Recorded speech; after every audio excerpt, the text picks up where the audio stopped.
and welcome to another vlog. Today let's talk about one of the events, live music events, that I went to see a few weeks ago. I'm recording this in June, this might come in July or even in June, I don't know, depends on my mood to launch stuff and edit the stuff after recording. And if you're new to my channel, welcome to my channel, there is a mix of everything, from live music events to stand-up. That's always my priority, to do stand-up, to vlogs about traveling. Some vlogs incorporate about the travel. Let me try to be like this, yeah, because the light comes from there, from the window, so this is useful. Some vlogs of traveling incorporate a little bit of my stand-up journey, going to gigs, going to perform in weird places, in random rooms above a pub or something like that. And it's always fun. It's always fun. I love being a comedian, but also I love sometimes when I have time to just go and watch a live music event. It's what inspires me to create my shows. I want to create more and more an immersive show. And you don't see as often that being created by comedians. You see that being created by musicians. So I get inspired by that, I go see live music events, and in here I talk about their stage persona, their stage performance, the theatrical aspect, what they do, how they build, how they make the crowd feel they are involved with whatever it's been created. And less about the music, the lyrics, and more about the artist and the whole performance.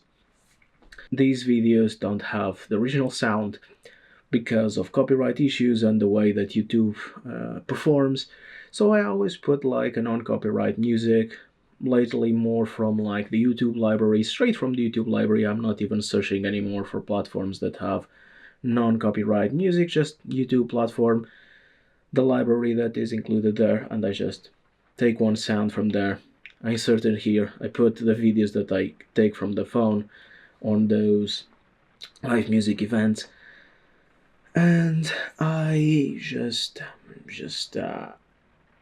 the stock before that, and in the end of this video I showcase what their live performance is.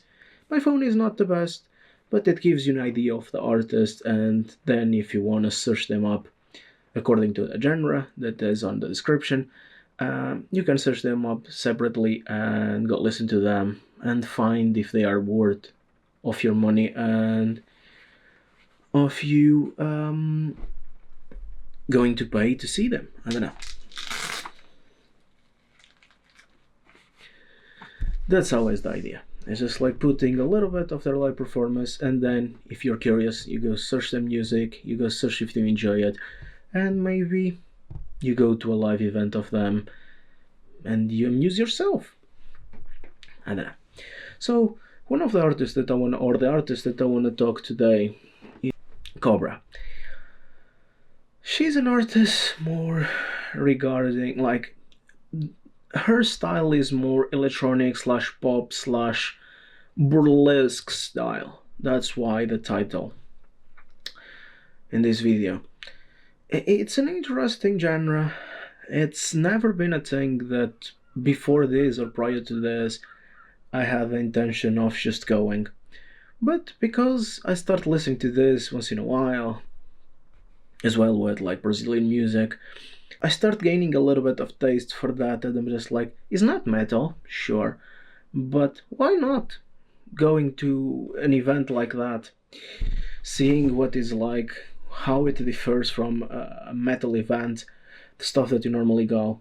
It's an experience. So it was fun enough talking about metal. In the front part that I was like near the stage watching the performer, I met a guy that, if you're watching this, hello, that was a metalhead as well. So you also find a lot of people that enjoy other genres in different styles, and it's fun. In the poster, the original poster, the main artist, the headliner, the person that I pay tickets to go see, there is no mention of openers. So you're curious from the get-go, gecko, whatever works. I was curious from the start how the whole event will go up, because most of the artists that I see, or majority of them, if not all of them, they have openers. They announce in the posters, and you already know more or less that you will have 1 hour, 2 hours of openers, depending how much bands that it is before the headliner, and that you will enjoy a little bit. I'm always up to finding new bands, finding new artists.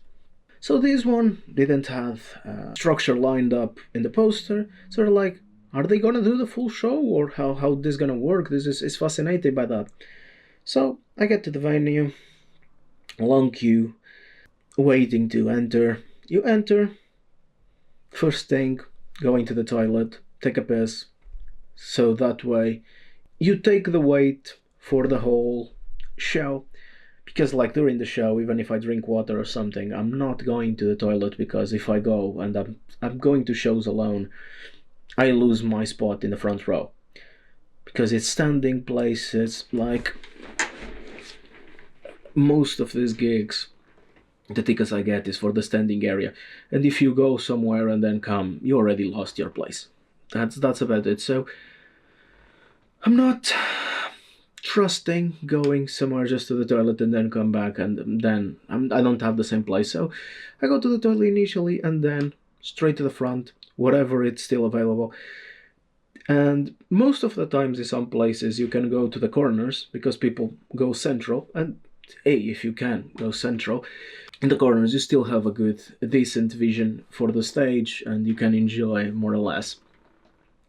So when I got there, the queue was long already, and you're just like, okay, I know for sure, being in the queue already, that I'm not gonna get central front rows like some events that I've went in past months. But I will try, if possible, to stay up front. So as soon as I enter the venue, toilet, of course, and you lose a few minutes. And then, okay, let's scout where it is available still. So you had two corners, one in your right, one in your left, and the right was kind of being filled. The left was still empty, and I'm like, I'm going to the left. The left is there is not a lot of people, no confusion, not trying to squeeze in, just okay, there is space. It might not be the best spot, but you still get a great spot. So you got there, okay, fair enough. A few minutes go by, probably 15, 20, 30, I don't know. Ended up chatting with a lot of people. That's why I ended up knowing that there was also a metalhead and stuff like that. Just filling time in a way that, okay, I'm here alone. Let's try to make friendships, or at least give out business contacts. Because I always take with me my business contacts, my business cards, and if I start chatting with someone and I feel that they are worth of me giving a business card, I just hand it to them. So it's just a way for me to entertain myself, and at the same time, if I feel that person is worth sharing my work with, I handed out my business cards. Not all the time, but sometimes it happens. Then the opener comes. You didn't know that there was an opener, and there was a DJ. And I will leave here the video of what is the performance of this DJ.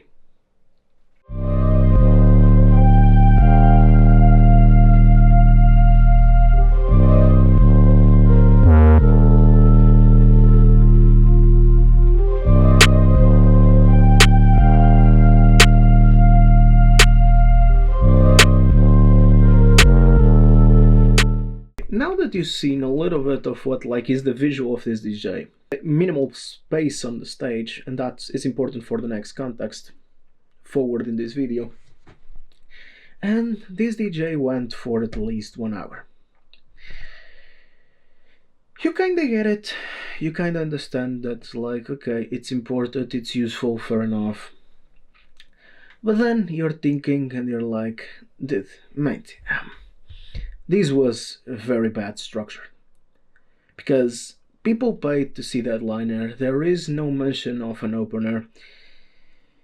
You take with, during that time, you take a DJ, like, there is a DJ going on.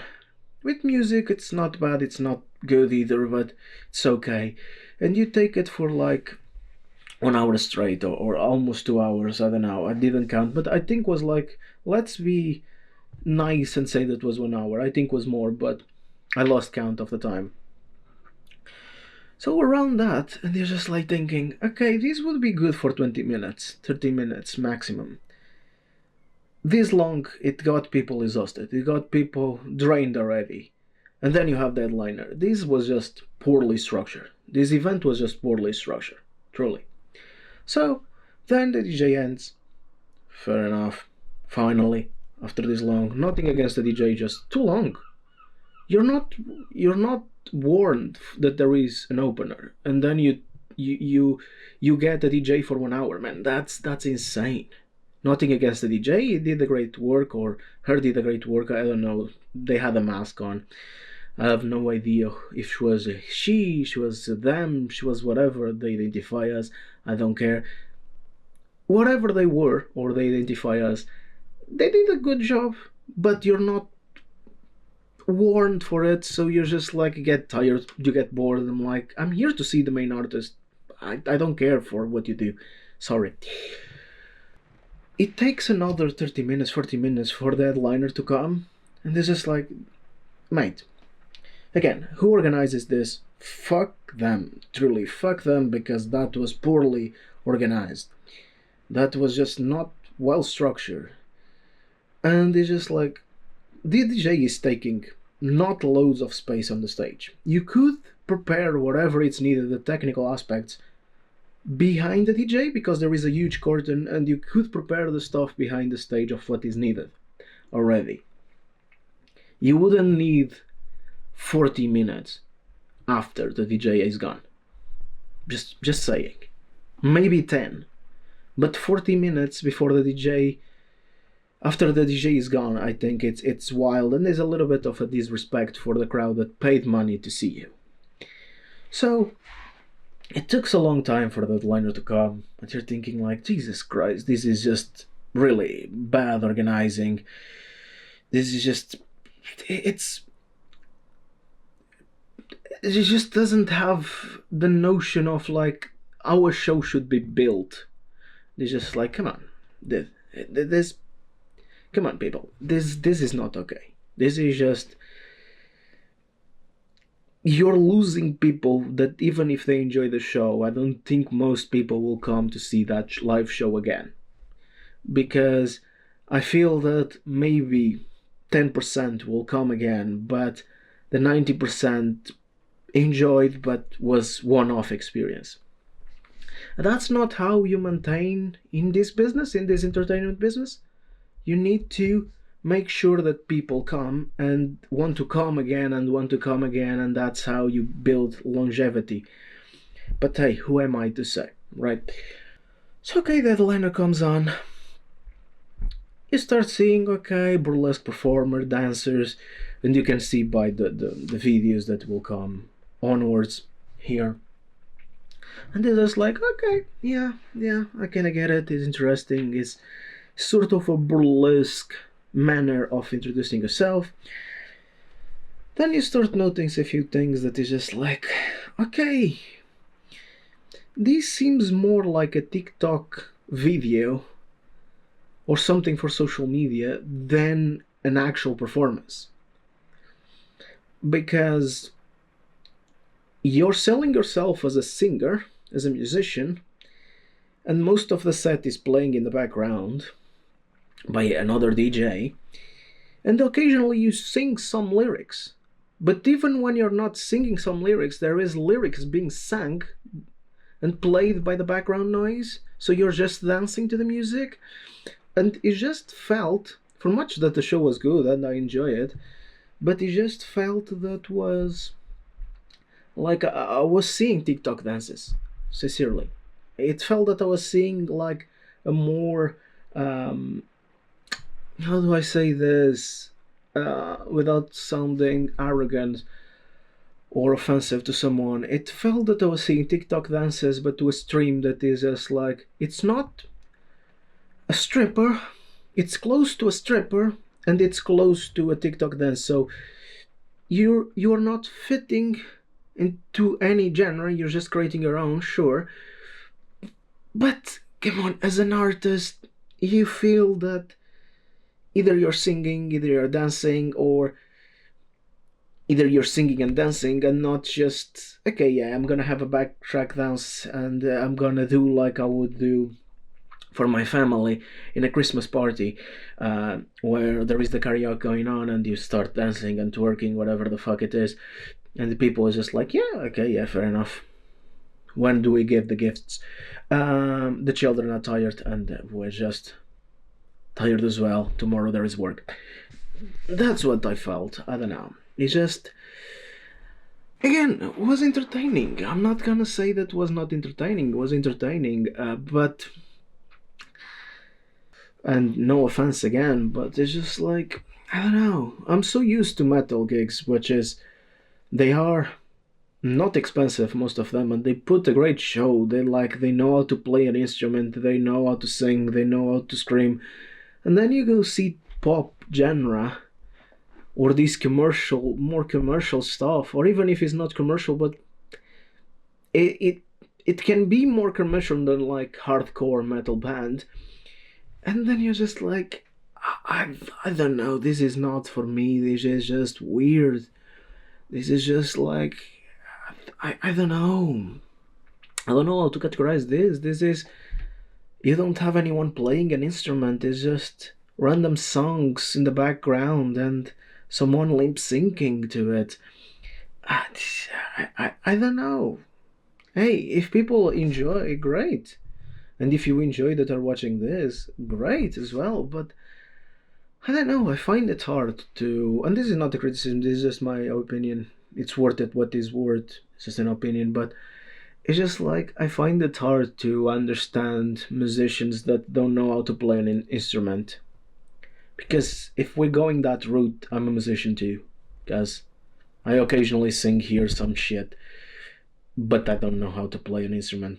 I can ask AI to create a background track and just, or a producer or someone, and I can just add some lyrics to it. But calling myself a musician, I think, would be a long stretch. But hey, I guess so. If you're making a career, I guess so. Good for you. But yeah, I don't know. It's just hard for me to swallow. It's like those pills that is hard to swallow, and you try to understand. You enjoy, sure, was a great show, but I feel in terms of getting people to come back, and that's always been my philosophy as a stand-up, as creating a show that is worth people to pay one time, but also talk to their friends, come again the next time I'm in town. And I don't understand people that create solely to sell one time and then they are struggling again to sell venues. But maybe some people enjoy and some people will return, some people will find that amusing in a manner that they return or not. I don't know, it's not my cup of tea. So I'm trying to I'm trying to make sense of all of this in a way that validates the artist itself without sounding condescending. Because if you think through, like, I find the whole social media thing shit, most of it. I enjoy creating long content, but like the short format to get to do publicity, I fucking hate it. And the idea of you, every time you need to sell a show, you need to put clips out, you need to put short stuff out, I just like, I find it like, I don't know. I would prefer for me to go somewhere, people like what I do, and then I I sell the shows by word of mouth, by people talking to each other, by people saying, "Oh, did you ever went to see this artist? I truly enjoy it. Go see it." And that organically gets people into the venues to pay for tickets, gets people to bring friends and say like, "Oh, I enjoyed last time. Last time was fantastic. Was incredible. Let's go see it. Come with me." I don't know. But anyway, I will let hear the videos. You will enjoy a little bit of the visuals of the stuff, and yeah, have a look of the artist if you enjoy their music. Go search them up, go support them, go show your love for the artist I showcase in this type of vlogs, and that's about it. And once more, without making this video look like I'm trying to take the piss out of the artist. No, this is constructive feedback, and if I felt that I just had negative things to say about the artist, I wouldn't make this video. The idea is to spread positivities, to spread enjoyment for the artist for what they do, but also at the same time try to look at it in the neutral aspect. They were great entertainers, but the music aspect, the background music, all the stuff, it was just not there yet. So still good show, but there are stuff missing that if they make it, they scale it up and they fix that stuff, maybe it can be a great show. I don't know, it's just my idea, it's just my thoughts. It is what it is, it's worth what it is. It's just another opinion from a random guy on the internet, and you do whatever you want to with it. You want to be offended, feel free to feel offended. I don't give a shit. Truly, I don't give a shit. It is what it is. You want to be offended? Hey, good for you. You should do something useful with your life. But you want to comment on my YouTube video? Hey, good luck. Maybe try therapy next time. But hey, meantime, fill my comments with hate. I don't care. Anyway, see ya and see the video. And first I thought it was the heat wave, but then I had this feeling that there's something else in there, you know. It's the feeling.